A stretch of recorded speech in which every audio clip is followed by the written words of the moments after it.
It's against the law for your council to have an unbalanced budget, meaning that when they look at the money that they've got to be able to say, yes, we can pay for our services with the money that we've got. And if they can't, it becomes a big problem. Now, council after council after council is hitting the point where they've got gaps in their budgets that are so large, they're now having to apply to the government for something called exceptional financial support.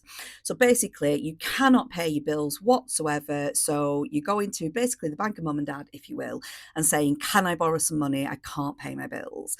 But in this case, the government, who is the bank of mum and dad, if you think about it in sort of paternal terms, they're saying, yeah, all right, fine, but this exceptional financial support comes in the form of a loan or permission to do something called capitalisation. Capitalisation is the process in which a council is given permission to use its capital, so money that isn't revenue. The difference between capital and revenue is regular everyday spending that comes in through revenue channels like council tax and business rates. Capital is things like it might be tied up in, say, a building or a theatre or a library.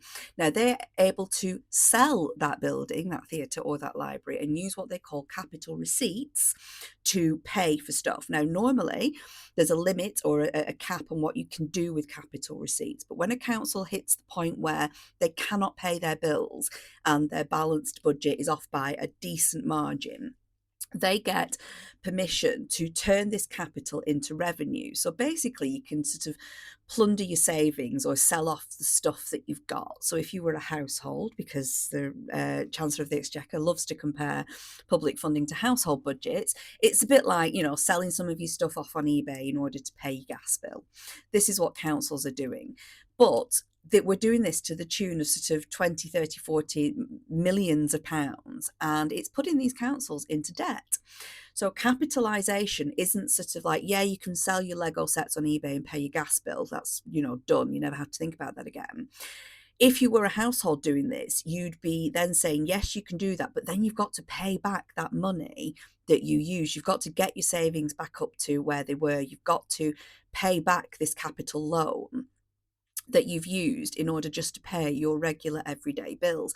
This is no way to fund public services, and it's really the only section of our public services that functions this way, alongside things like police, who are also funded through things like council tax. So we've got a situation now where the government seem happy for councils to go into debt, because that's what this is, in order to fund everyday expenditure. Now, again, let's compare it to a household. And if you were putting your life on a credit card, there aren't many people that would tell you that was a good financial strategy. This is what we're doing for local government. This is what decades of a broken funding system has done to local government. We've now got councils basically living off their credit card, if you will. It's not good. It's absolutely no way to fund public services. Perhaps more Monday morning rants on local government finance are on the way. Who knows? I'm still reading.